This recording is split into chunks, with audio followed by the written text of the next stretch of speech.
بسم اللہ الرحمن الرحیم۔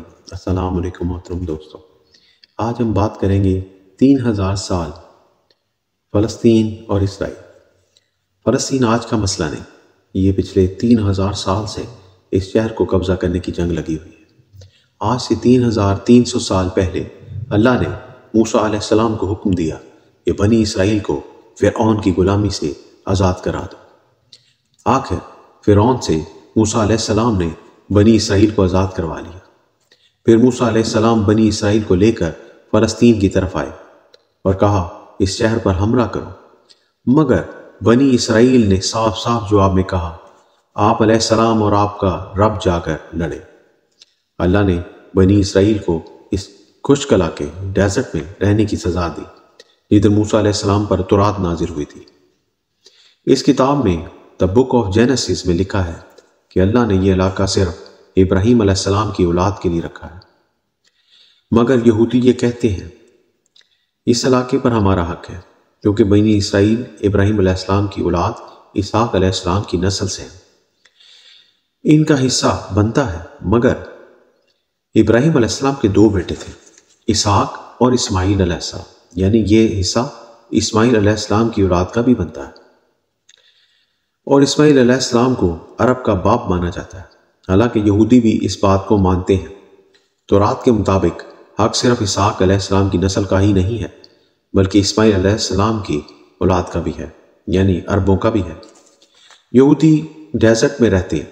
آخر جشوا اور یوشع کی سربراہی میں فلسطین کو فتح کر لیا، مگر پھر کچھ دیر بعد یہ شہر دوبارہ ان کے ہاتھ سے نکل گیا اور اگلی 300 سال تک بنی اسرائیل اسے حاصل نہ کر سکے۔ مگر داؤد علیہ السلام کی سربراہی میں یروشلم کو ایک بار پھر فتح کر لیا گیا۔ ان کے بیٹے سلیمان علیہ السلام یہاں پہلی دفعہ اللہ کی عبادت کے لیے ایک عبادت گاہ تعمیر کروا لی۔ پھر یہودیوں نے 400 سال تک فلسطینی مسلمانوں پر حکومت کی، لیکن 400 سال بعد عراق میں بہت ہی طاقتور حکومت بن چکی تھی، جس کے بادشاہ بخت نصر نے اپنی حکومت بڑھانے کے لیے فلسطین پر حملہ کر دیا اور یروشلم کو برباد کر دیا، اور کثیر تعداد میں یہودیوں کو قتل بھی کیا گیا۔ اس ٹیمپل کو بھی تباہ کر دیا جو سلیمان علیہ السلام نے بنوایا تھا، اور جتنے یہودی زندہ بچ گئے انہیں اپنا غلام بنا کر عراق لے گئے، بیبیلونیا۔ اور 70 سال تک یہودی عراقیوں کی غلامی کرتے رہے، مگر 70 سال بعد ایران کے میک بادشاہ سائرس دی گریٹ نے حملہ کر دیا، جسے ہم ذوالقرنین کے نام سے بھی جانتے ہیں، اور اس نے اسے فتح کر لیا اور سارے یہودیوں کو واپس فلسطین بھیج دیا گیا۔ پیسہ بھی دیا تاکہ جا کر دوبارہ اس جگہ کو تعمیر کرو جسے انہوں نے بنوایا تھا۔ پھر یہودیوں نے وہاں 400 سال تک حکومت کی، مگر پھر یہودیوں پر حملہ ہوا اور انہیں 600 سال تک یہاں سے نکال باہر کیا گیا۔ رومنز نے اور یہودیوں پر اتنا ظلم کیا جو کبھی کسی نے نہ کیا تھا۔ یہودی غاروں میں چھپ کر رہنے پر مجبور ہو گئے۔ رومنز نے اپنی بربادی خود لکھ لی کہ انہوں نے اسلام پر حملہ کرنے کی کوشش کی، مگر اسلام اتنی تیزی سے پھیلا کہ رومنز اور پرشین دونوں کی چھٹی کر دی گئی، اور دنیا کے سب سے بڑے عظیم بادشاہ حضرت عمر رضی اللہ تعالیٰ عنہ، جن کی حکومت بہت وسیع تھی، نبی کریم صلی اللہ علیہ وسلم نے فرمایا تھا کہ مسلمان یروشلم ضرور فتح کریں گے۔ مسلمانوں کے پاس 2 آپشن، یا یروشلم کو تباہ کیا جائے یا اس کا محاصرہ کر لیں۔ آخر 6 مہینے بعد یروشلم کے گورنر سیٹکونیس نے کہا کہ میں ایک شرط پر یروشلم مسلمانوں کے حوالے کروں گا کہ عمر رضی اللہ تعالیٰ عنہ خود آ کر مجھ سے ملے، مگر انہوں نے حضرت خالد بن ولید ملنے کے لیے خود چلے گئے، مگر وہ لوگ پہچان گئے کہ یہ حضرت عمر فاروق رضی اللہ عنہ نہیں ہے، تو حضرت عمر رضی اللہ عنہ کو وہاں آنا پڑا۔ وہاں کے بادشاہ نے جب دیکھا کہ بادشاہ چل رہا ہے اور غلام سواری پر بیٹھا ہوا ہے تو وہ سمجھ گئے کہ یہ عمر رضی اللہ تعالیٰ عنہ ہی ہے۔ بالکل عام کپڑوں میں پیدل آ رہے تھے، یہ دیکھ کر سب حیران رہ گئے، اتنی بڑی حکومت کا بادشاہ اتنی سادگی میں، آخر سیفرونیس نے یروشلم کو حضرت عمر فاروق رضی اللہ عنہ کے حوالے کر دیا۔ انہوں نے ایک مذہب کو آزادی دی، ہر مذہب کو آزادی دی، یہودیوں کو بھی یروشلم آنے کی اجازت دے دی، اور 350 سال مسلمان، عیسائی، یہودی اکٹھے یروشلم میں رہے۔ پھر 350 سال بعد عیسائیوں نے پوری طاقت سے یروشلم پر حملہ کر دیا۔ اس وقت مسلمانوں میں ٹوٹ پھوٹ چل رہی تھی۔ اس وجہ کو پا کر عیسائیوں نے یہاں قبضہ کر لیا اور بہت زیادہ ظلم کیا گیا، قتل و غارت بھی کی گئی، اور عیسائیوں نے 90 سال تک حکومت کی۔ پھر صلاح الدین ایوبی نے پوری مسلم دنیا سے فوج اکٹھی کر کے دوبارہ حاصل کر لیا، اور سارے لوگ دوبارہ آزادی سے رہنے لگے، اور مسجد اقصی میں نماز بھی ادا کی گئی۔ پھر تقریباً 800 سال تک سب لوگ یہودی بھی امن سے رہے، مگر پھر جب ورلڈ وار 1 ہوئی، جب یروشلم پر عثمان کی حکومت تھی، ورلڈ وار 1 کے بعد برٹش نے عربوں کے ساتھ مل کر عثمانیہ خلافت کو ہمیشہ کے لیے ختم کر دیا کہ ہم عربوں پر ترکش لوگ کیوں حکومت کر رہے ہیں۔ اسی وجہ سے فلسطین مسلمانوں کے ہاتھوں سے نکل گیا۔ پھر کچھ ہی عرصے میں برٹش اور یہودیوں کی آپس میں ڈیل ہوئی، اور برٹش کو اگر یہ علاقے ملے تو یہودیوں کے لیے ایک حکومت بنائے گی۔ اس سے پہلے یہودی یورپ کے ہر شعبے میں مضبوط ہو چکے تھے، یہ ان کی ضرورت بن چکے تھے، اور یورپ کی مضبوط کمیونٹی بن چکے تھے۔ پچھلے 1800 سال سے یہودیوں کے پاس اپنا کوئی بھی ملک نہیں تھا۔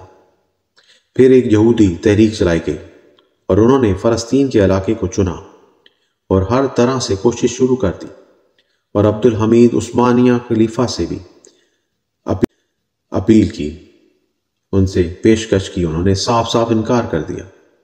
یہودیوں نے سمجھ لیا اگر اپنا ملک بنانا ہے تو سلطنت عثمانیہ کو ختم کرنا ضروری ہوگا، اور عثمان امپائر ختم ہو گیا، اور ختم ہوتے ہی یہودی پلان کے تحت فلسطین منتقل ہونا شروع ہو گئے، اور وہاں کے مسلمانوں سے زمینیں 3 گنا ریٹ پر خرید لیے گئے، کیونکہ پیسہ ان کے پاس بہت تھا۔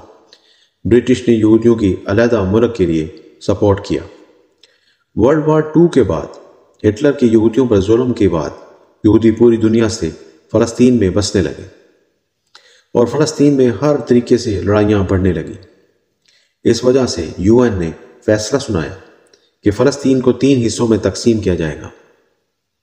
نمبر 1 فلسطین، نمبر 2 اسرائیل، نمبر 3 یروشلم، اور یہ سب UN کی حکومت ہوگی، اور سب مذہب کو آزادی ہوگی۔ مگر عرب ممالک نے اس کی سخت مخالفت کی، اور اسرائیل کے آزاد ہونے کے ایک دن بعد اس پر حملہ کر دیا۔ ایجپٹ، سائریا، جارڈن تینوں کی فوجوں نے ساتھ حملہ کر دیا۔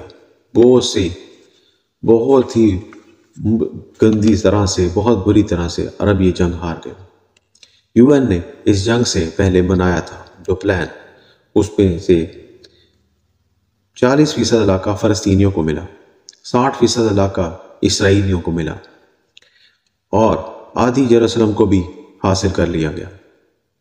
یہ اکیلے جنگ نہیں لڑ رہے تھے، ان کے ساتھ پوری دنیا کی مدد تھی، رشیا اور US دونوں کی مدد حاصل تھی۔ اسرائیلیوں نے فوراً سے عربوں کو ان علاقوں سے نکالنا شروع کر دیا، اور بہت زیادہ ظلم بھی کیا، اور مضبوط ہونے لگے۔ پوری دنیا کے یہودی بھی وہاں جمع ہونے لگے۔ اسرائیل پوری دنیا کے یہودیوں کو اکٹھا کر لیا اور اپنی مضبوط گورنمنٹ بنا لی، مگر غزہ کے علاقے ان کے اختیار میں نہیں تھے۔ مگر آج سے 60 سال پہلے اسرائیل کی جنگ شروع ہوئی۔ جارڈن، ایجپٹ، سائریا، ان ملکوں کو 6 دنوں میں اسرائیل نے 3 ملکوں کو ہرا دیا اور اپنے ملک کا سائز اور بڑا کر لیا۔ عرب کے 2 دفعہ اسرائیل کے ہارنے کے بعد ان کی عوام اپنے حکمرانوں کے خلاف ہو گئی، اور قومیت کو چھوڑ کر ایک نئی سوچ کی طرف بڑھنے لگی۔ دا مسلم برادرہڈ، اخوان المسلمون، ایک مصر کے ٹیچر حسن البنا نے بنائی تھی۔ جو مولانا مودودی کے خیالات سے اتفاق کرتا تھا۔ اس نے کہا، یہ جنگ عرب کی عوام نہیں ہار گئی، یہ نیشنلسٹ ہارے ہیں جو صرف نام کے مسلمان ہیں۔ پھر عرب کی عوام اس نئی سوچ دا مسلم برادرہڈ، حماس میں بھی اقوام المسلمین سے اتفاق کرتا گروپ تھا۔ اس جیت کے بعد اسرائیل نے غزہ اور یروشلم سب پر قبضہ کر لیا، جو آج تک کوئی ان سے حاصل نہیں کر سکا۔ اللہ پاک امام مہدی کا نزول فرمائے اور فلسطینیوں کو دوبارہ یہودیوں سے نجات دلوائے۔ آمین۔ السلام علیکم۔